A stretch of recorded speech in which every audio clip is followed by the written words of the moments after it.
Price allot. இன்றைக்கு ஏசாயா 26ஆம் அதிகாரத்தை நம்ம தியானிக்க இருக்கிறோம். இந்த அதிகாரத்தில மிகுந்த உபத்திரவப்பட்டு கொண்டிருக்கிற ஜனங்க என்ன செய்றாங்கன்னா, "ரட்சிக்கப்படுவோம். நமக்கு ரட்சிப்பு உண்டு" என்று சொல்லி, அதற்கு முன்பாகவே ரட்சிப்பின் சங்கீதத்தை அவங்க பாடுறாங்க. இந்த இந்த இந்த அதிகாரமானது எசேக்கியா ராஜா யூதா தேசத்தை ஆட்சி செய்து கொண்டிருக்கும் பொழுது, இந்த அதிகாரத்தை கிட்டத்தட்ட 24, 25, 26, 27 இதெல்லாம் ஒரு செட்டு.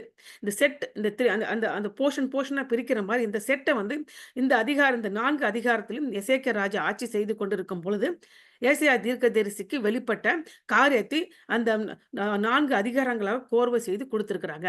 இந்த 4 அதிகாரங்களையுமே ஒன்று கூட்டி நம்ம பார்க்கும் பொழுது என்ன தெரிகிறது என்று சொல்லி பார்க்கும்போது, அந்த காலகட்டத்திலே எசேக்கியா ராஜா வாழ்ந்து இருக்கிறாரு. அவர் நல்ல தான் ஆட்சி செய்து கொண்டிருக்கிறார். ஜனங்க இருந்து கொண்டு தான் இருக்கிறாங்க. ஆனால் ஒரு பெரிய ஒரு பிரச்சனை அவர்கள் எதிர்கொண்டு கொண்டிருக்கிறாங்க. அந்த பிரச்சனையில தற்போது அவங்களுக்கு தீர்வு கிடைக்கும். கிடைக்காம இருக்காது. நிச்சயமாக வரப்போகிற பெரிய அசீரியர் ராஜ்யத்திலிருந்து எருசலேம் நகரம் காப்பாற்றப்படும் நிச்சயமாக. மிகுந்த கடினமான சூழ்நிலைக்கு போன பிறகு, இறுதியாக ஒண்ணுமே பண்ண முடியாது என்கிற சூழ்நிலையில தேவன் ஒரு தேவதூதனை அனுப்பி தான் அந்த அசீரிய படையை அழிக்கிறாரு. அதனால எருசலேம் காப்பாற்றப்படும். அதெல்லாம் நடக்கப் போகிற ஒரு காரியமா இருக்கு. இன்னும் நடக்கல. ஆனால் அதை நோக்கி அந்த தேசம் கடந்து போய்க் கொண்டிருக்கிறது. அந்த காலகட்டத்தில கிட்டத்தட்ட ச 701 அப்படின்னு சொல்றாங்க. 701ஆம் ஆண்டிலே அவர்கள் இந்த பிரச்சனையிலேருந்து வெளியில வந்துருவாங்க. ஆனாலும் வரப்போகிற இன்னும் ஒரு கிட்டத்தட்ட ஒரு ஒரு 100 ஆண்டுகளுக்கு பிறகு மறுபடியுமாக அவர்கள் கீழ்ப்படியாமையினால பாபிலோனுக்கு சிறைப்பட்டு போய் தான் ஆவாங்க. கிட்டத்தட்ட நீங்க வந்து 586 பிசில அவங்க அ க பாபிலோனுக்கு சிறைப்பட்டு போகத்தான் போறாங்க. அப்போ இப்போ இந்த காலகட்டத்தில ஏசாயா தீர்க்கதரிசிக்கு ஆண்டவர் என்ன சொல்றார் என்றால், இப்பொழுது ப்ராப்ளம் தீரலாம். ஆனா திருப்பி இன்னொரு பெரிய பிரச்சனையில அவங்க கடந்து போவாங்க. ஆனா அங்கேயே இருக்க மாட்டாங்க. 70 வருடங்களுக்கு அப்புறம் திரும்பி வருவாங்க. ஸோ இந்த காலகட்டத்த அவர் என்ன ஆண்டவர் சொல்றாருன்னா, இந்த காலகட்டத்திலே ஜனங்கள் ப்ராப்ளம்க்குள்ள கடந்து போறாங்க. ஆனாலும் நித்திய ரட்சிப்பு கிடைக்கும், உண்டு அப்படி என்று சொல்லி தான் இந்த பாடல பாடுறாங்க. அதுதான் நம்முடைய வாழ்க்கையில கூட நம்ம பார்க்க முடிகிறது. ஒரு பிரச்சனை வருது, நம்ம அதுக்கு தீர்வு கிடைக்குது வச்சுங்களேன். ஆனா அத்தனை பிரச்சனை இந்த உலகத்துல நம்ம தீர்ந்து போயிடுதான்னா இல்ல. அந்த பிரச்சனைக்கு அப்புறம் இன்னொரு பிரச்சனைக்குள்ளாக நம்ம கடந்து போகிறோம். ஆனா எல்லா பிரச்சனை நடுவிலே நமக்கு ஒரே ஒரு நம்பிக்கை என்ன தெரியுமா? அப்போ நிச்சயமாக நமக்கு நித்தியமான ஒரு ரட்சிப்பு உண்டு. அந்த தேவ பிரசன்னத்திலே நாம ஜீவிக்க போகிறோம். அந்த இடத்துல கண்ணீர் இல்லை, கலக்கம் இல்லை, துக்கம் இல்லை, மரணம் இல்லை என்று சொல்லுகிற ஒரு ஒரு நம்பிக்கை. அந்த நம்பிக்கையில தான் கிறிஸ்துவ வாழ்க்கை ஓடிட்டு இருக்கு. அந்த நம்பிக்கையின் பாடல தான் ச ஏசாயா 26ஆம் அதிகாரத்துல நம்ம பார்க்க முடிகிறது. அப்போ ஏசாயா 26ஆம் அதிகாரத்தை நம்ம தியானிக்கலாம். அதற்கு நான் ஒரு ஷேர் பண்றேன். உங்களுக்கு ஸ்க்ரீனு உங்களுக்கு அது புரியும். நான் வாசிச்சுட்டேன். இதோ ஓகே. திஸ் இஸ் இந்த இதான் இந்த ஸ்க்ரீன ஷேர் பண்ணியிருக்கிறேன். ஸோ ஏசாயா 26ஆம் அதிகாரத்துக்கு கொடுக்கப்பட்ட தலைப்பு, ஒடுக்கப்பட்டவர்களின் இரட்சிப்பின் கீதம். ஒடுக்கப்பட்டவர்கள் தான், நெருக்கப்பட்டவர்கள் தான். பவுல் சொல்றாரு, எப்பக்கம் ஒடுக்கப்பட்டும் நான் நொறுங்கி போவதில்லை. எப்பக்கம் நெருக்கப்பட்டும் நான் விழுந்து போவதில்லை. அப்படிதான் பவுலும் சொல்றாரு, நாமளும் சொல்றோம். பவுலைப் போல தான் நம்முடைய சாட்சி இருக்கிறது. பக்கம் ஒடுக்கப்படுகிறோம், நெருக்கப்படுகிறோம். ஆனா எந்த செய்தாலும் நம்ம நொறுங்கி போறதில்லை, மனம் உடைந்து போவதில்லை. காரணம் என்ன அப்படின்னு பார்க்கும்போது, நாங்க இயேசுவின் மேல் வைத்திருக்க ஒரு பெரிய அலாதியான ஒரு விசுவாசம், அவர் நடத்துவார்ங்கிற நம்பிக்கை.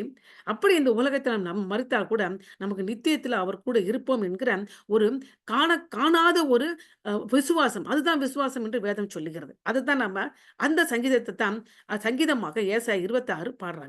அது குடுக்கப்பட்ட தலைப்பு, a song of salvation for the oppressed. அதாவது ஒடுக்கப்பட்டவர்களுடைய இரட்சிப்பின் கீதம் என்று ஏசாயா 26ஆம் அதிகாரம். ஏசாயா 26ஆம் அதிகாரத்தில 2, 3 வசனத்தை திறவுகோலாக வைத்து நம்ம தியானிக்கலாம். ஏசாயா 26, 2 மற்றும் 3 வசனங்கள். "உம்மை உறுதியாய் பற்றுக்கொண்ட மனதை உடையவன் உம்மையே நம்பியிருக்கிறபடியால், நீ அவனை பூரண சமாதானத்துடன் காத்துக்கொள்வாய்." சாதாரண சமாதானம் இல்ல, பூரண சமாதானத்துடன். கர்த்தரை என்றென்றைக்கு நம்புங்கள். கர்த்தராகிய யெகோவா நித்திய கன்மலையா இருக்கிறார். இந்த கன்மலை அப்படி என்று பார்க்கும்போது, நிலையானது, என்றென்றும் நிலைத்து நிற்பது, அடைக்கலம் கொடுப்பது, அவரையே சார்ந்து கொள்கிறோம். இன்றைக்கு மாற்றமல்ல, எவர்லாஸ்டிங்கா நாம அவரே நித்திய கன்மலையா இருக்கிறாரு. இந்த ஒரு பிரச்சனைக்கு மாத்திரமல்ல, வரப்போகிற பிரச்சனைக்கும், நித்தியத்திலும் அவர் நித்திய கன்மலையா இருக்கிறார். அதனால நாம என்ன செய்ய வேண்டும் சொல்லி அவரையே நாம் நம்ப வேண்டும். அப்படி என்கிற பாட்டை தான் இந்த சங்கீதம் நம்ம இந்த ஏசாயா 26 அதிகாரத்த நம்ம தியானிக்க போகிறோம். இது ஒரு கீதம் அப்படிங்கிற ஒரு பாட்டு. நான் உங்களுக்கு சொன்னேன் 24, 25, 26, 27 என்பது ஒரு கோர்வையான படிக்க வேண்டும். தனியாக அத எடுக்க முடியாது. அது ஒரு பேட்ச். அந்த பேட்ச்ல அந்த குரூப்ல பார்க்கும்போது 24 அதிகாரத்த நம்ம தியானித்துட்டோம் போன வாரம். 24, 25 நம்ம தியானித்தோம். கர்த்தர் தம்முடைய சத்துருக்களை நியாயம் தீர்ப்பார் அப்படின்னு குடுத்திருக்கிறாங்க. உலகம் எப்படி நியாயம் தீர்க்கப்படும்? அப்ப அப்ப உபத்திரவ காலத்திலே 7 ஆண்டு உபத்திரவ காலத்திலே எப்படிப்பட்ட நியாய தீர்ப்பை இந்த உலகம் அடையும் என்பதற்கு ஒரு ஒரு ஹிண்ட்ட தான் ஏசாயா 24 அதிகாரத்துல குடுத்திருக்கிறாங்க. கர்த்தர் தமது ஜனத்தை பாதுகாப்பார் என்று சொல்லி, அந்த 25ஆம் சங்கீதம் கூட தேவனை துதியுங்கள் என்று சொல்லி முடிக்கிறாங்க. கர்த்தர் தமது பாதுகாப்பார், அதனால் துதியுங்கள் என்று சொல்லியும், 26 மற்றும் 27 அதிகாரத்துல கர்த்தர் தம ஜனத்தை திரும்ப நிலைநாட்டுவார். அதனால அடைக்கல கீதத்தை பாடுங்கள் என்று சொல்றாங்க. அடுத்தது நம்ம கடந்து போகிறோம். ஏசாயா 24 அதிகாரத்துல நம்ம என்ன பார்த்தோம்? கர்த்தர் தமது சத்துருக்களை நியாயம் தீர்ப்பார் என்று பூமியின் தேவனுடைய இறுதி சாபம் இருக்கும். சாபம் உலகம் சபிக்கப்பட்டது. அது இறுதியான சாபம். சாபத்தை அழிவை கொண்டு வரும். சாபத்துக்கான காரணம் என்ன என்பதையும் 12 வசனத்திலும் மீதம் இருப்பவர்கள் மட்டுமே அந்த இடத்துல பாடுவாங்க. அப்போ 24வது அதிகாரத்திலே ஒரு பாட்டு இருக்கு. 25வது அதிகாரத்துல ஒரு பாட்டு இருக்கு. 26 அதிகாரம் முழுமையாகவே பாடலாக இருக்கிறது. அப்போ நடுவுல நியாய தீர்ப்பு இருந்தா கூட நடுவுல மீதம் இருப்பவர்கள் கர்த்தருக்காக எஞ்சி இருப்பவர்கள் மட்டுமே பாடுவார்கள். அழிவுக்கு தேவன் ஆட்சி செய்வார் என்று சொல்லி 24 அதிகாரத்திலையும் மற்றும் அல்லாத 25 அதிகாரத்துல என்ன பாடணும்? துதிக்க சொல்றாங்க. நித்திய திட்டத்தை நிறைவேற்றியதற்காக தேவனை துதியுங்கள். வன்முறை தேசத்தை இறைவன் மாற்றியதற்காக தேவனை துதியுங்கள். மரணத்தை என்றென்றுக்கும் விழுங்கிய தேவனை துதியுங்கள். ஆணவம் கொண்ட ஜாதிகளை ஆக்கினைக்குள்ளாக தீர்த்த தேவனை துதியுங்கள் என்று சொல்லி 12 வசனங்கள் ஏசாயா 25 அதிகாரத்துல துதிக்க சொல்லி காரியத்தை நம்ம போன வாரத்திலே முடித்தோம். இந்த வாரத்துல நாம பார்க்க போகிற பகுதி 26ஆம் அதிகாரம். அதுல ஒடுக்கப்பட்டவரின் இரட்சிப்பின் கீதம். இதுல 21 வசனங்கள் இருக்கின்றன. இந்த இரண்டாக நாம பிரிக்கிறோம். முதலாவது நம்பிக்கையின் கீதம், இரண்டாவது இரட்சிப்புக்காக காத்திருப்பது. முழுமையான இரட்சிப்பு, அதுபோல் உடல் ரீதியான இரட்சிப்பு. நம்ம எல்லாம் ஆத்தும இரட்சிப்பு அடைந்து விட்டோம். ஒரு காலகட்டத்துல நம்ம இப்போது அழிந்து கொண்டிருக்கிற உடலானது பூர்ணமாக ரட்சிக்கப்பட்டு மறுரூபம் அடைந்து, ஏன்னா மாம்சம் ரத்தமும் தேவனுடைய ராஜ்யத்தை சுதந்திரிக்க முடியாது. அப்போ அழிவுக்குள்ள சரீரம் தேவனுடைய ராஜ்யத்தை சுதந்திரிக்க முடியாது. அழிவில்லாத சரீரத்தை ஆண்டவன் நமக்கு கொடுப்பாரு. அழிவில்லாத ஆத்துமாவோடு அழிவில்லாத சரீரத்தோடு நித்தியமாக புதிய எருசலேம் என்கிற நகரத்திலே நம்ம இருந்து தேவனை துதித்து ஆராதிக்க போகிறோம். இதுவே நம்முடைய வாழ்க்கையின் நிறைவாக இருக்கிறது. அதைத்தான் 26 அதிகாரத்துல 2 பகுதிகளாக பிரிக்கிறாங்க. நம்பிக்கையின் கீதம் முதல் பகுதி, இரண்டாவது இரட்சிப்புக்காக காத்திருப்பது. நம்பிக்கையின் கீதத்துல 11 வசனத்தை இரண்டாக பிரிக்கிறோம். முதலாவது தேவனுடைய அந்த அந்த 11 வசனத்துல பார்க்கும்போது 2 நகரத்தை குறிப்பிடுறாங்க. முதலாவது நகரம் தேவனுடைய பலத்த நகரம். இரண்டாவது நகரம் ஜனங்களுடைய உயர்ந்த நகரம். அப்போ தேவனுடைய பலத்த நகரத்துல யார் இருப்பாங்க? அவங்க என்ன பாடல் பாடுவாங்க? அப்படி என்று 4 வசனத்திலையும் 5லேருந்து 11 வசனத்துல மனுஷனுடைய பலத்தினாலே கட்டப்பட்ட உயர்ந்த நகரத்துக்கு தேவன் எப்படிப்பட்ட நீதியை செய்வார், எப்படிப்பட்ட நியாய தீர்ப்பை செய்வார் என்று சொல்லியும் இந்த 11 வசனத்துல 2 நகரத்தை பத்தி கம்பேர் பண்ணி பாடுறாங்க. அப்போ முதல் பாடல் நம்ம என்ன பண்ணோம்? நம்பிக்கையின் கீதத்தை பாட போறோம். அந்த நம்பிக்கையின் கீதத்துல 2 நகரத்தை கொடுத்து பாட போறாங்க. முதல் நகரம் தேவனுடைய பலத்த நகரம். இரண்டாவது நகரம் மனுஷனால் கட்டப்பட்ட உயர்ந்த நகரம். அதெல்லாம் நம்ம முதல் பகுதிக்கு கடந்து போவோம். நம்பிக்கையின் கீதம் 26ஆம் அதிகாரம் ஏசாயா 1லிருந்து 11 வசனங்கள். அதுல 2 நகரங்கள். தேவனுடைய பலத்த நகரத்தில் ஒரு கீதம், மனிதனுடைய உயர்ந்த நகரத்தில் தேவனுடைய நியாய தீர்ப்பு, தேவனுடைய நீதி. அப்ப கவனிக்கலாம். முதலாவது பார்க்கும்போது 1லிருந்து தேவனுடைய பலத்த நகரத்தின் முதலாவது ஒரு பாடல். 2 நகரம் நான் சொல்றேன். 11 வசனத்துல 2 நகரம் உண்டு. தேவனுடைய பலத்த நகரம், மனிதன் கட்டின உயர்ந்த நகரம். தேவனுடைய பலத்த நகரத்திலிருந்து ஒரு பாடல பாடுறாங்க. அது என்ன பாடல் என்று நம்ம பாடலாம் பார்க்கலாம். அது அம் அ 26ஆம் அதிகாரம் 1லிருந்து 4 வசனங்கள். முதல் வசனம் வெற்றியின் கீதத்தை பத்தி சொல்றாங்க. 2வது வசனம் நீதிமான்களுக்கு வாசல்கள் எப்போதுமே திறந்திருக்கு அப்படின்னு பார்க்குறாங்க. 3வது வசனம் நம்பிக்கையின் மூலமாக அவங்களுக்கு அதனால் பரிபூர்ண சமாதானம் ஏற்படுகிறது. ஏனென்றால் அவரோட நம்பிக்கை யாரு? நித்திய கன்மலையின் மேல் நம்பிக்கை வைத்திருக்கிறாங்க என்று 4வது வசனத்த சொல்றாங்க. அப்ப அந்த பாடல் என்ன சொல்லுது? வெற்றியின் கீதமான ஒரு பாடல். எத குடுத்து பாடுறாங்க? அந்த ஆண்டவர் தமக்காக நியமித்த ஜனங்களுக்கு ஒரு தேவோட நகரத்த கட்டியிருக்கிறாரு. அந்த நகரத்துல வாசல் எப்பவுமே திறந்திருக்கு. அந்த நகரத்துல யார் கடந்து போவாங்க? நீதிமான் கடந்து போவாங்க. அவங்க அங்க பூர்ண சமாதானத்தோட இருப்பாங்க. காரணம் என்ன? அவருடைய நம்பிக்கை நித்திய கன்மலை மேல இருக்கு. அப்படி என்று சொல்லி 1வது ஒரு பாடல பாடுறாங்க. அந்த பாடல தான் 1லிருந்து 4 வசனத்துல பார்க்கிறோம். நான் நான் வாசிக்கிறேன்.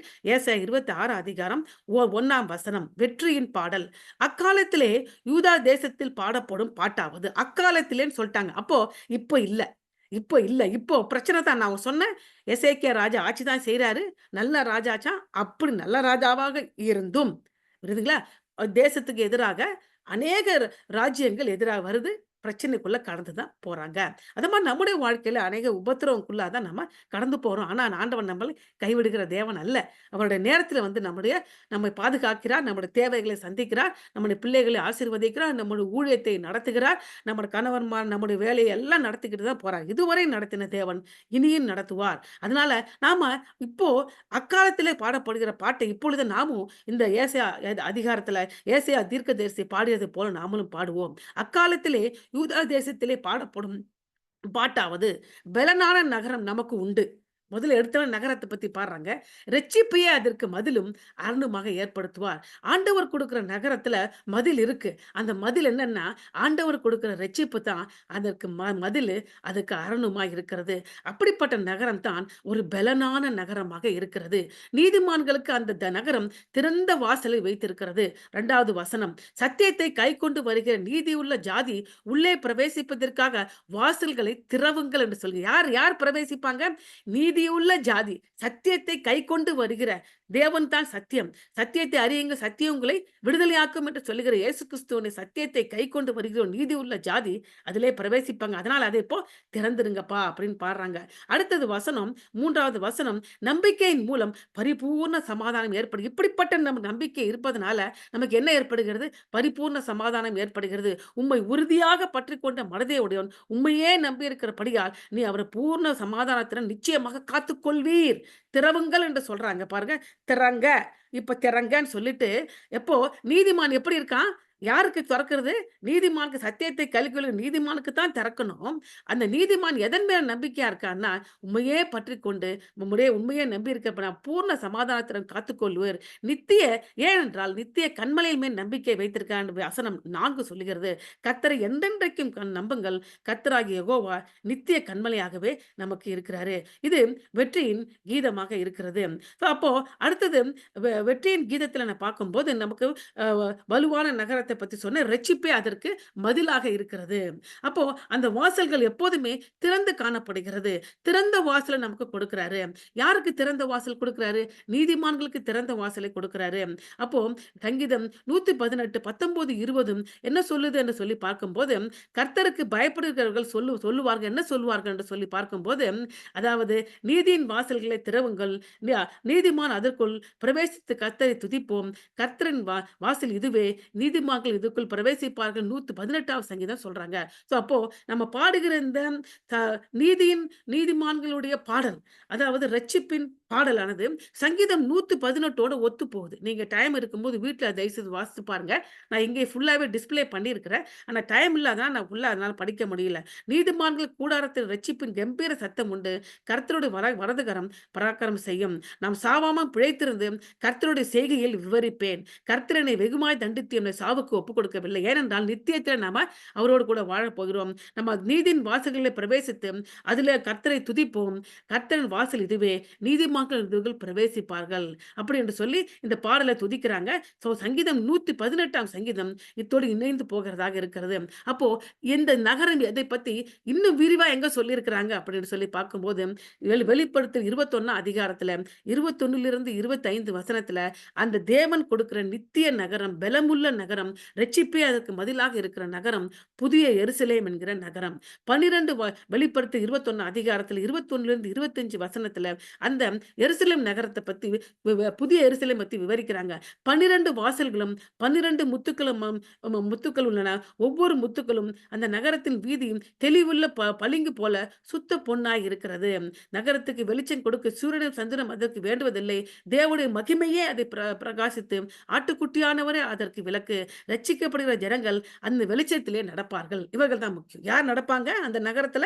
நீதி என்கிற நகரத்துல, ரட்சிப்பு என்கிற மதிலை கொண்டு அந்த நகரத்துல, புதிய எருசலேம் அந்த நகரத்துல ரட்சிப்பின் ஜனங்கள் அதில் வெளிச்சத்திலே நடப்பார்கள். அப்படி என்று சொல்லி அந்த பாடலை நமக்கு சொல்றாங்க. பூர்ண நம்பிக்கையோடு நம்மளை அவர் காத்துக்கொள்ள வல்லவராயிருக்கிறார். பூர்ண நம்பிக்கை நமக்கு எப்ப வருகிறது என்று சொல்லி பார்க்கும் இந்த உலகத்துல உம்மை உறுதியாக பற்றிக்கொண்ட மனதில் உண்மையே நம்பியிருக்கபடியால் நீ அவனை பூர்ண சமாதானத்துடன் காத்துக்கொள்வீர். அப்ப நமக்கு பிரச்சனையே வராதான்னா கட்டாயம் வரும். அப்ப நம்ம என்ன செல்வோம் சமாதானம் வருவதற்கு? பிலிப்பியர் 4 அதிகாரம் 6, 7 நீங்கள் ஒன்றுக்கும் கவலைப்படாமல் எல்லாவற்றை குறித்து விண்ணப்பங்களும் சோத்திரத்தோடு கூடிய ஜெபத்தினாலும் வேண்டுதனாலும் தேவனுக்கு தெரியப்படுத்துங்கள். ஒன்றுக்கும் நமக்கு கவலை பிரச்சனை வர்றதே, நடக்காத காரியத்தை குறித்து நம்ம பயப்படுறதா? அப்போ என்ன பண்ணணும் அப்படின்னு சொல்லி பார்க்கும்போது ஜெபத்தினால் தேவனுக்கு தெரியப்படுங்க. அப்ப எல்லா புத்திக்கும் மேல தேவ சமாதானங்களும் உங்கள் இருதயங்களும் உங்கள் சிந்தனைகள் கிறிஸ்து இயேசுவுக்குள்ளா காத்துக்கொள்ளும். அப்பொழுது கர்த்தரை என்றென்றைக்கு நம்புங்கள். கர்த்தராகிய யெகோவா நித்திய கன்மலையாக இருக்கிறாரு. அவர் கன்மலை, அவர் கிரியை உத்தமமானது, அவர் வழிகள் எல்லாம் நியாயம், அவர் நியாயக்கேட்டெல்லாம் நியாயக்கேட்டில்லாத சத்தியமுள்ள தேவன், அவர் நீதியும் செம்மையும் உள்ளவர். நம்ம கன்மலை எப்படிப்பட்டவர் என்று உபாகமம் 32:4 மோசே இப்படியாக விவரிக்கிறாரு. கர்த்தர் கன்மலையா இருக்கிறாரு. அவர் எப்படிப்பட்ட கன்மலை? அவர் கிரியை உத்தமமானது, அவர் நமக்காக செய்கிற கிரியை உத்தமமானது, அவர்கள் வழிகையெல்லாம் நியாயமானது, அநியாயம் நமக்கு செய்ய மாட்டாரு. நியாயக்கேட்டில்லாத சத்தியமுள்ள தேவன், அவர் சொன்னதை நிச்சயமாக நிறைவேற்றுகிற தேவன், அவர் நீதியும் செம்மையும் உள்ள தேவன். அப்படிப்பட்ட தேவன் தான் நித்திய கன்மலை. அவருடைய நாமம் யெகோவாவாகிய நித்திய கன்மலை. அந்த கன்மலையாகிய தேவன் மேல் நம்பிக்கை வைக்கும் போது நித்திய சமாதானத்தை கொடுக்கிறாரு. அப்போ இப்படி இந்த கன்மலை மேல எப்படி நம்பிக்கை வைக்க முடியும் அப்படின்னு சொல்லி பார்க்கும்போது இப்போ இயேசு கிறிஸ்து சொல்றாரு, நான் சொன்ன இந்த வார்த்தைகளை கேட்டு இவைகள்படி செய்கிறவன் எவனோ அவனே கன்மலை மேல் தன் வீட்டை கட்டின புத்தியுள்ள மனுஷனுக்கு ஒப்பிடுவேன். வார்த்தைகளை கேட்டு அதன்படி செய்யணும். அப்ப என்ன ஆகும்? பெருமலை சொரிந்து பிரச்சனை வரும். பெருவெள்ளம் வரலாம். நம்ப முடியாத காரியம் பெருவெள்ளம் வரலாம். காற்று அடிக்கலாம். நமக்கு எதிராக காற்றுகள் ஜனங்கள் மூலமாக எதிர்காற்று வீசலாம். நம்முடைய வீட்டில் மேல் மோதலாம். நம்முடைய வீடாங்கிறாக நம்முடைய குடும்பத்தின் மேல் மோதலாம். அது விழவில்லை. ஏனென்றால் அது கன்மலையின் மேல் அஸ்திபாரம் போடப்பட்டிருக்கிறது. குடும்ப மெம்பர் எல்லாருமே கொஞ்சம் அந்த கன்மலை மேல் அஸ்திபாரம் கட்டுகிறவர்கள் இருந்தால் மாத்திரமே இது முழுமையாக அனுபவிக்க முடியும். இப்ப கணவர் ஒரு பக்கம் இருக்கிறாங்க, மனைவி ஒரு பக்கம் இருக்காங்க, பிள்ளைகள் ஒரு பக்கம் இருக்கும் பொழுது இந்த இந்த முழுமையான ஆசீர்வாதத்தை பெற்றுக்கொள்ளவே முடியாது. பிரச்சனை வரும்பொழுது ஒரு செட்டு ஜனங்க மிகுந்த வீழ்ச்சி அடைந்துருவாங்க. ஏன்னா எப்ப வேணா எந்த ஒரு பிரச்சனை தான் வருது. உடல் ரீதியாக பிரச்சனை, பண ரீதியாக பிரச்சனை, பலவிதமான பிரச்சனைகளை சந்திக்கிறோம். அப்ப குடும்பமாக இணைந்தவர்களாக ஒவ்வொரு தனிப்பட்ட மனிதனும் தன்னுடைய வாழ்க்கையை கன்மலை மேல் கட்டினால ஒழிய அந்த பிரச்சனையை எதிர்கொள்ள முடியாது. அப்பொழுதுதான் யெகோவா நித்திய கன்மலையாக இருப்பாரு. அடுத்தது இப்போ இந்த கீதத்தை பாடி முடிச்சிட்டோம். அதுக்கப்புறம் அடுத்த பகுதி மனிதர்கள் உயர்ந்த நகரத்தில் அடுத்த ஒரு நகரத்தை சொல்றாங்க. முதல் நகரத்தை சொல்லிட்டாங்க. அது தேவனுடைய நகரம். அந்த நகரத்துல யார் இருப்பாங்க? அந்த நகரத்தில் இருக்கிறவங்களுக்கு எப்படிப்பட்ட சமாதானம் கிடைக்கும்? அவங்க நித்திய கன்மலையாகிய யெகோவா தேவனை நம்புறதுனால அவங்க வாழ்க்கை முறை எப்படி இருக்கும்? அப்படியெல்லாம் நம்ம ப முதல் கீதத்துல பாடிட்டோம். அடுத்தது இன்னொரு நகரம் இருக்கு. அது உயர்ந்த நகரம். அது மனுஷருடைய பலத்தினாலே கட்டப்பட்ட நகரமா இருக்கிறது.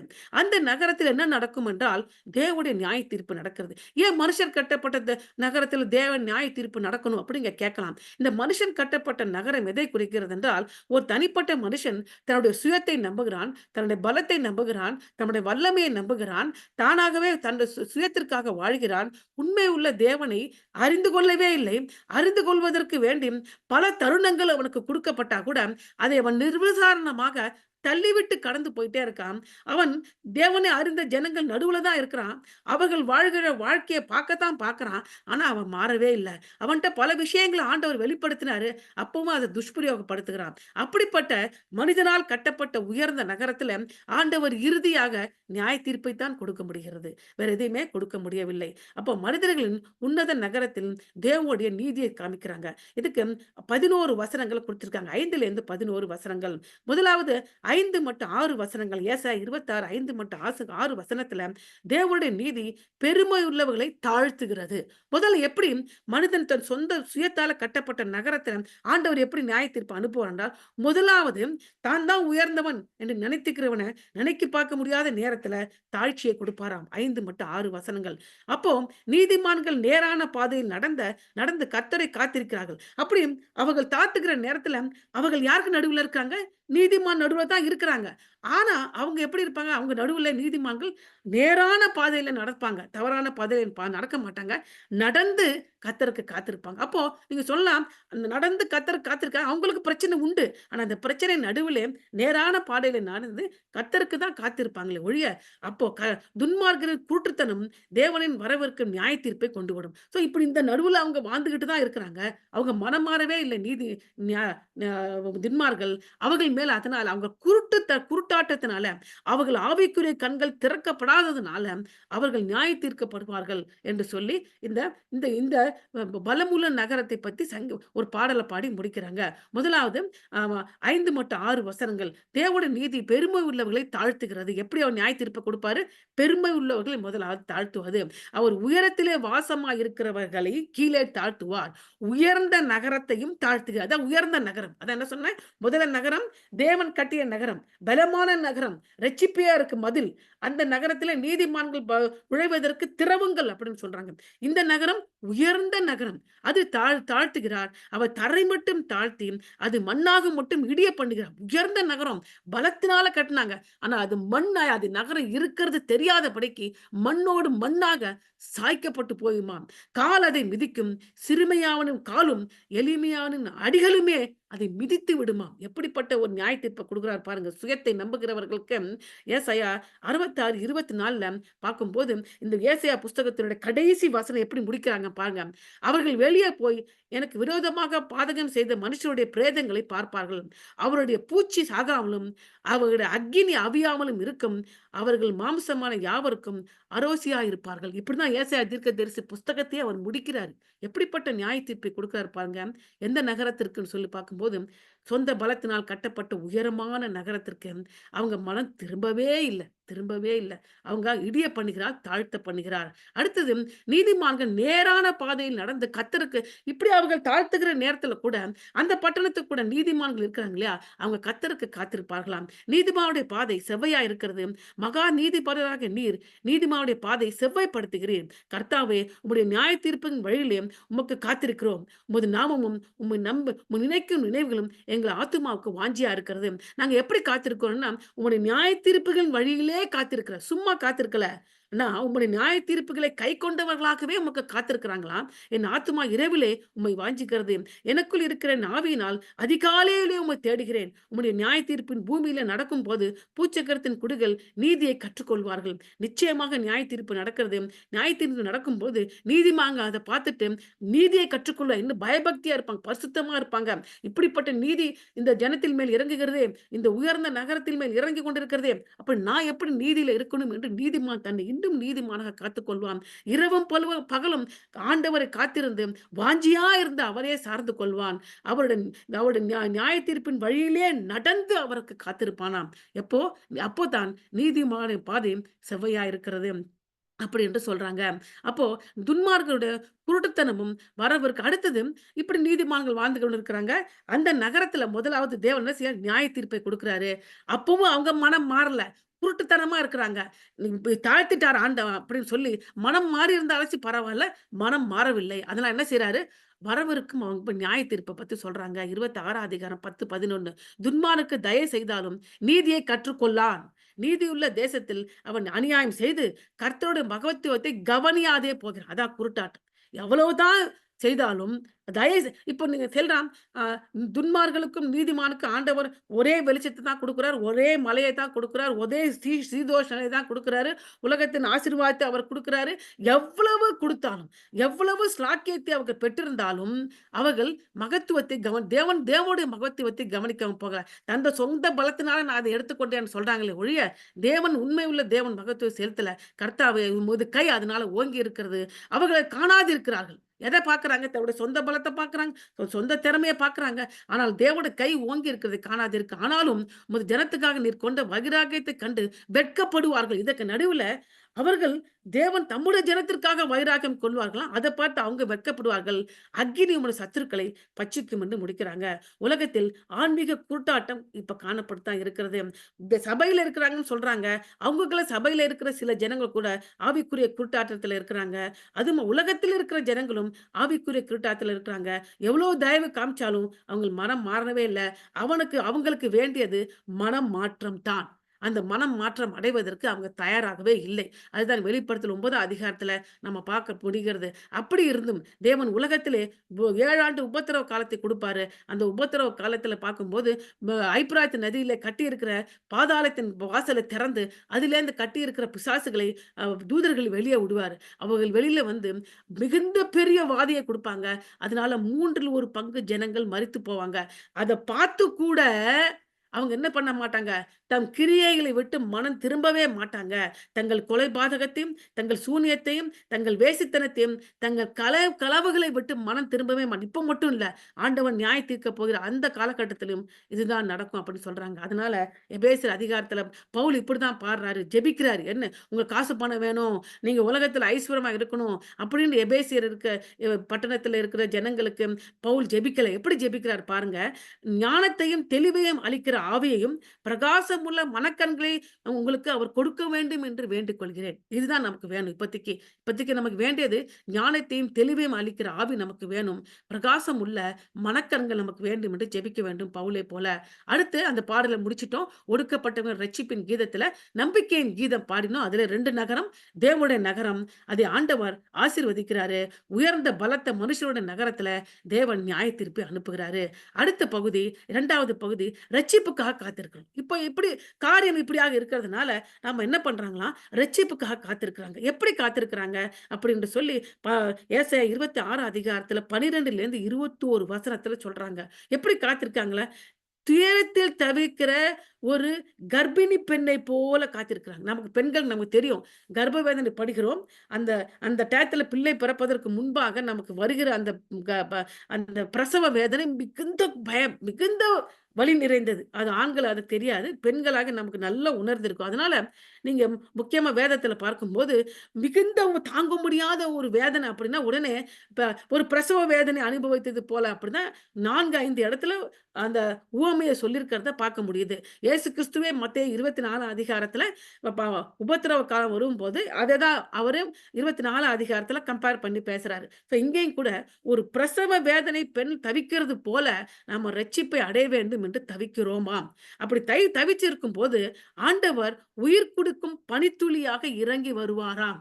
அப்படி என்று சொல்லி அடுத்த பகுதி. இப்ப இந்த பகுதியில ரட்சிப்புக்காக யார் காத்திருக்கிறாங்க? அவரே யெகோவாவே நித்திய கன்மலையா இருக்கிறாரு. இப்படி என்று சொல்லி அவர்களுடைய வீட்டை தேவனுடைய கன்மலையில் மேல் கட்டி, தேவனுடைய நியாயப்பிரமாணத்தில் நடந்து, அவருக்கு காத்திருக்கிற ஜனங்கள் முழுமையான ரட்சிப்பை அடைவதற்கு பிரசவ வேதனையிலே துடிக்கிற ஒரு பெண்ணை போல காத்திருக்கிறாங்களாம். அப்படி காத்திருக்கிறதுனால ஆண்டவர் என்ன செய்வாராம்? பனித்துளியைப் போல இறங்கி வந்து நமக்கு உயிர் உயிர் கொடுப்பாராம். அப்படிதான் இந்த சங்கீதத்த முடிக்கிறாங்க. அடுத்த சங்கீதம், அடுத்த பகுதி ரட்சிப்புக்காக காத்திருப்பது. துயரத்தில் தவிக்கும் பெண் 12லேருந்து 18 வசனங்கள். உயிர் கொடுக்கும் பனித்துளி 19லேருந்து 26, 21 வசனங்கள். இப்ப 26 அதிகாரத்துல 2வது பகுதியில 12லேருந்து 21 வசனத்த நம்ம பார்க்க போகிறோம். அதற்கு கொடுக்கப்பட்ட தலைப்பு ரட்சிப்புக்காக காத்திரு. துயரத்தில் தவிக்கும் பெண் 26 அதிகாரம் 16லேருந்து 18. கர்த்தாவே, நெருக்கத்தில் உம்மை தேடினேன். உம்முடைய தண்டனை அவர்கள் மேல் இருக்கையில் அந்தரங்க வேண்டுதல் செய்தார்கள். கர்த்தாவோ பேறு காலம் சமீபித்திருக்கையில் வேதனைப்பட்டு தன் அம்பாரத்தில் கூப்பிடுகிற கர்ப்பவதியைப் போல உமக்கு முன்பாக இருக்கிறோம். நாங்கள் கர்ப்பமாயிருந்து வேதனைப்பட்டு காற்றை பெற்றவர்களைப் போல இருக்கிறோம். தேசத்தில் ஒரு இரட்சிப்பையும் செய்ய மாட்டாதிருக்கிறோம். பூச்சக்கரத்தின் குடிகள் விழுகிறதும் இல்லை. இப்ப இந்த சூழ்நிலையை பார்க்கும்போது எத்தனை தான் நடந்தாலும் அநியாயம் செய்யறவன் அநியாயம் செய்துகிட்டே இருக்கிறான்.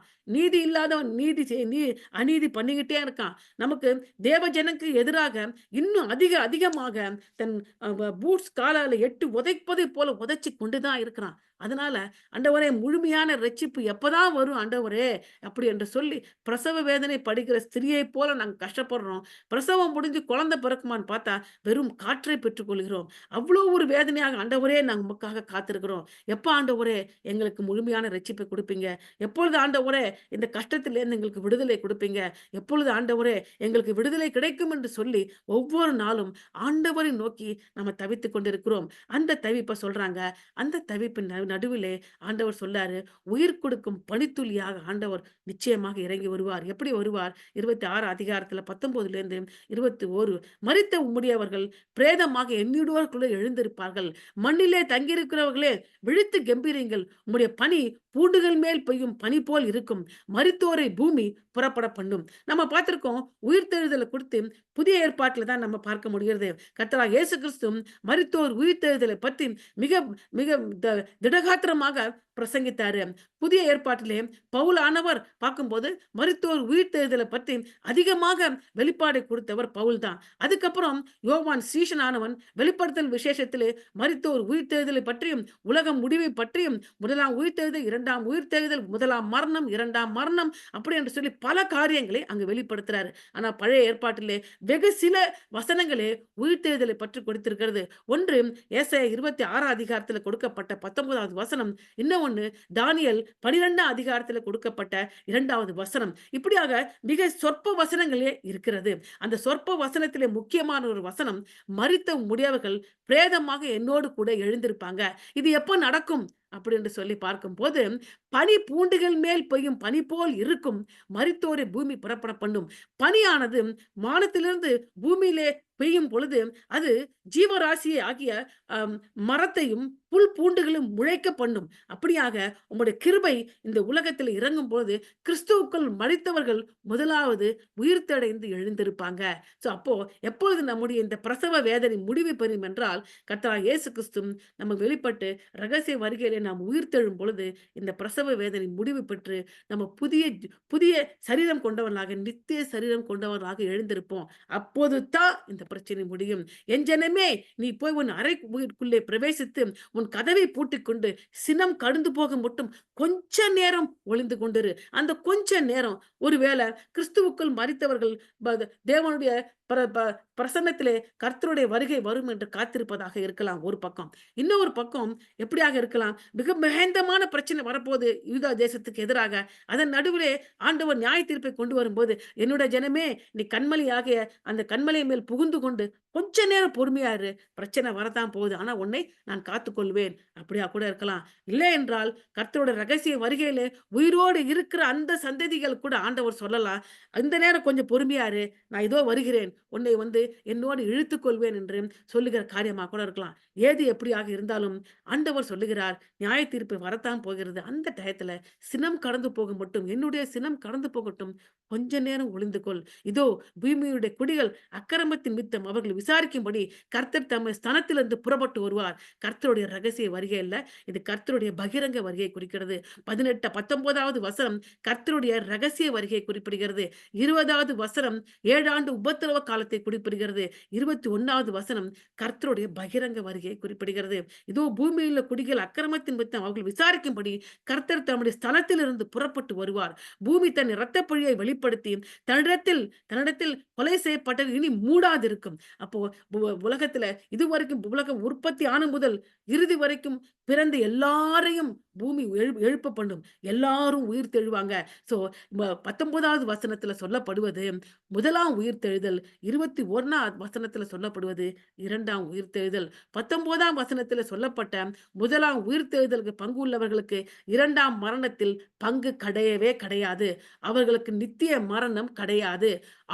உடல் ஒருவேளை மரிக்கலாம். அது அது அது ஆத்மா மரணம் அல்ல. உடல் தான் மரிக்குது. ஆனா அந்த உடல் மறுபடியுமாக உயிர்த்தெழும். நித்திய சரீரம் கொடுக்கப்படும். நித்திய ஆத்துமா நமக்கு கொடுக்கப்படும். இது 1ஆம் உயிர்த்தெழுதல். 1ஆம் உயிர்த்தெழுதல் பங்குள்ளவன் பாக்கியவான். அதுல மிஸ் பண்ணிட்டீங்கன்னா, உப வரப்போறது 7 ஆண்டு உபத்திரவ காலம். அந்த உபத்திரவ காலத்துல கூட கொஞ்சம் பேர் ரட்சிக்கப்படுவாங்க. மிகுந்த கடினம். உபத்திரவ காலத்துல ரட்சிக்கப்படுறது. அவர்கள் எல்லாமே இரத்த சாட்சியாகத்தான் மரித்து போவார்கள். அந்த கிறிஸ்துவின் கள்ள தீர்க்கதரிசியின் ஆட்சியில் கிறிஸ்துவுக்கு நிலை நிற்பவர்கள். முடியாத ஒரு காரியம். அவங்க நின்னாங்கன்னா நிச்சயமாக கொலை செய்யப்படுவார்கள். 21 அதிகாரத்துல தேவன் உலகத்தை நியாயத்தீர்க்கும்படியாக கட்டாயமா புறப்பட்டு வருவார். அப்பொழுது உலகத்திலே எஞ்சி இருக்கிறவர்கள் நியாய தீர்ப்பு அடையும்படியாக அவர்கள் உயிர்த்தெழுவார்கள். உயிர்த்தெழுந்தவர்களுக்கு 2ஆம் மரணத்திலே தள்ளப்படுவார்கள். இதுதான் உலகம். அதுதான் உயிர் குடிக்கும் பனித்துளி. அந்த உயிர் கொடுக்கிற பனித்துளி 2 விதமான உயிர்களை கொடுக்கிறது. ஒன்று மு அம் கிறிஸ்துவுக்குள் மரித்தவர்களை மறுபடியும் உயிர்ப்பிக்கிறது நித்திய ஜீவனுக்கு எதிராக. கிறிஸ்துவுக்குள் மரிக்காம உலகம் தோற்றம் முதல் தேவனுடைய நியாய தீர்ப்புக்கு காத்திருக்கிறவர்களுக்கு அவர்களும் உயிர் கொடுக்கிறது. அவர்கள் இனி 2ஆம் மரணத்துக்கு தள்ளப்படும்படியாக நித்திய ஆக்கினைக்குள்ளாக எழுப்பப்படுறாங்க.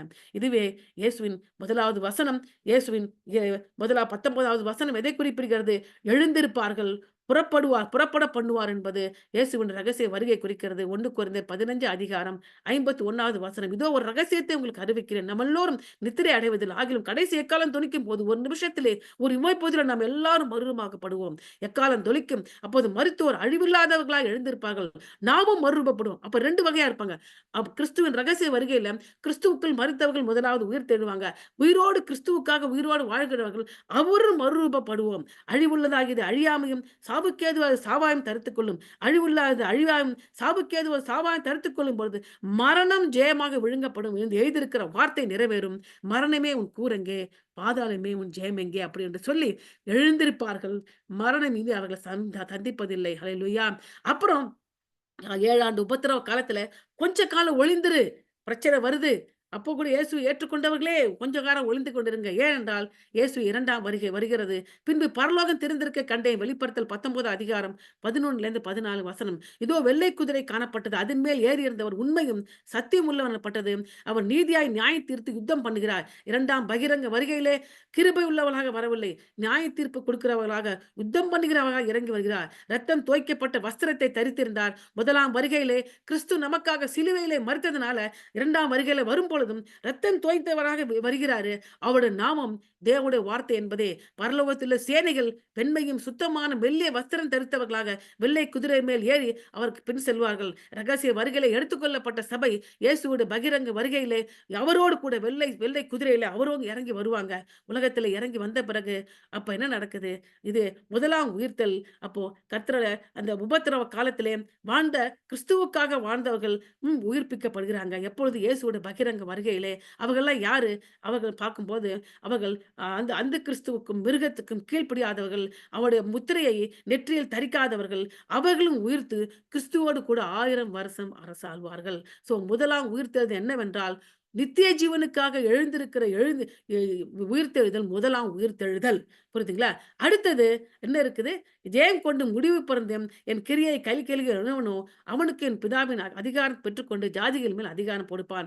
முடிவு பருந்தும் ஜேவனுக்கு கிரியையை கைக்கொண்டு ஜெயம் கொள்கிறவர் எல்லாம் கிறிஸ்துவுக்குள் வாழ்ந்தவர்கள், கிறிஸ்துவுக்குள் மரித்தவர்கள், 7 ஆண்டு உபத்திரவ காலத்திலே கிறிஸ்துவுக்காக நின்று இரத்த சாட்சியாக மரித்தவர்கள் எல்லாருமே உயிர்த்தெழுந்து 1000 வருடம் இயேசுவோடு அரசாழ்வார்கள்.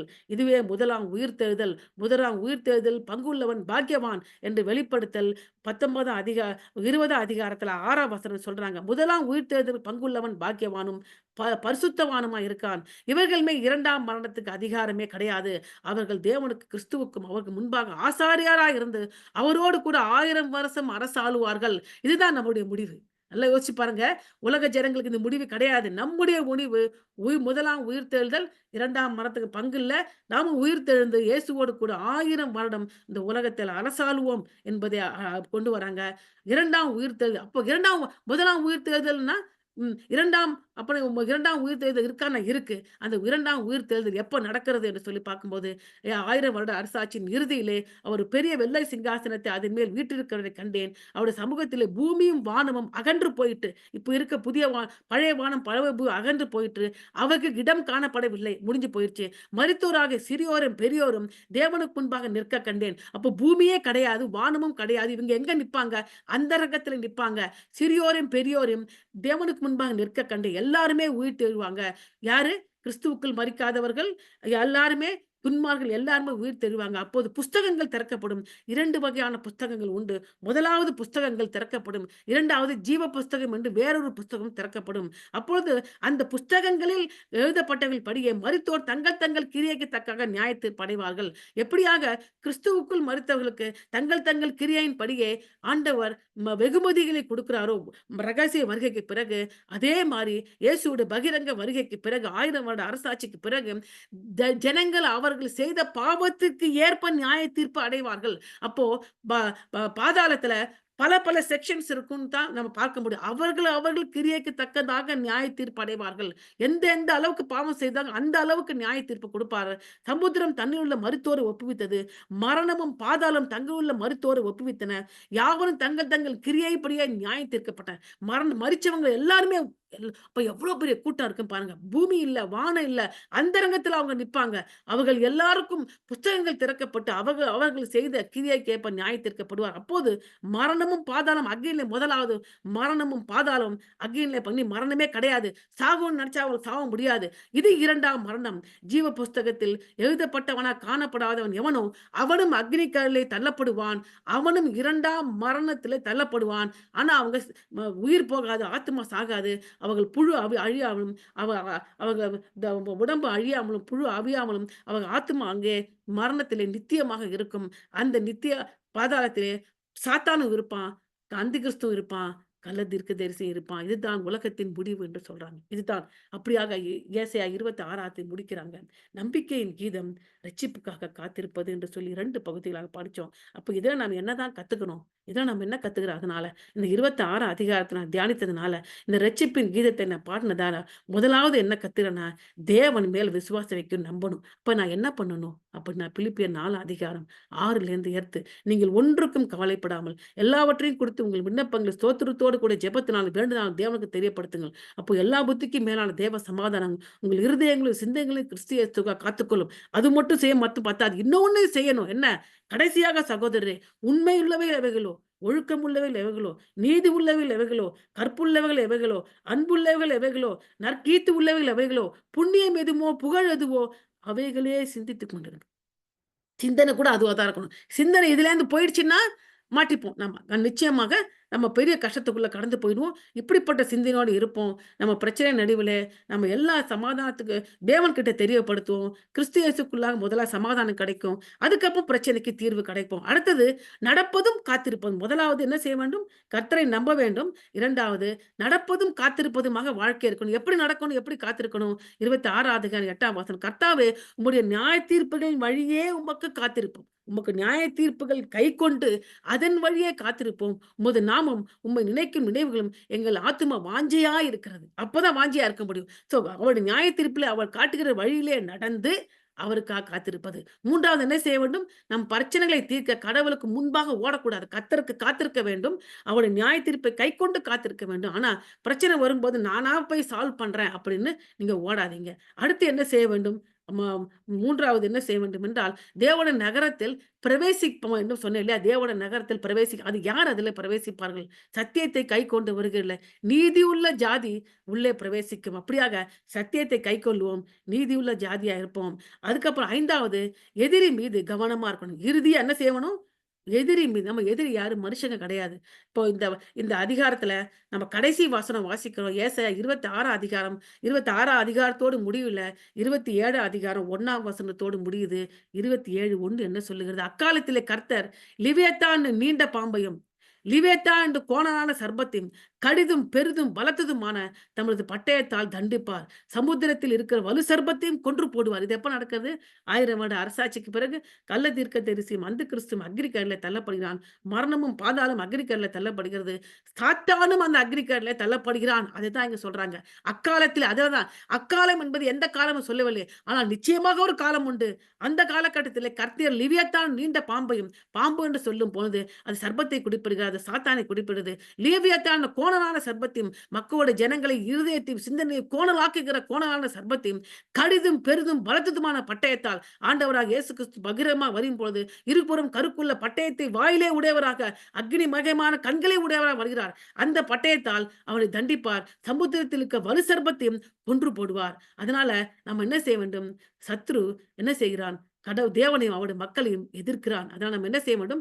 எதிரி மீது கவனமா இருக்க வேண்டும். 1 பேதுரு 5:8 தெளிந்த புத்தியுள்ளா இருங்கள், விழித்திருங்கள். ஏனெனில் உங்கள் எதிரியாகிய பிசாசானவன் கெர்ச்சிக்கிற சிங்கம் போல எவனை விழுங்கலாமா என்ற வடையை சுற்றித் திரிகிறான். விசுவாசத்தில் உறுதியா இருந்து அவனுக்கு எதிர்த்து நில்லுங்க. எதிரி மீது கவனமா இருங்க. தேவனுடைய நகரத்தில் பிரவேசிப்பதற்கு ஆயத்தமா இருங்க. நடப்பதை நடந்து கர்த்தருக்குள்ளாக வழியில நடந்து அவருக்கு காத்திருங்க. தேவனை நம்பி சகோதரி உண்மை உள்ளவை எவைகளோ, ஒழுக்கம் உள்ளவை எவைகளோ, நீதி உள்ளவைகள் எவைகளோ, கற்புள்ளவைகள் எவைகளோ, அன்புள்ளவைகள் எவைகளோ, நற்கீர்த்தி உள்ளவைகள் எவைகளோ, புண்ணியம் எதுவோ, புகழ் எதுவோ, அதையே சிந்தித்துக் கொண்டிருங்கள். கர்த்தர் தாமே உங்களை ஆசீர்வதிப்பாராக.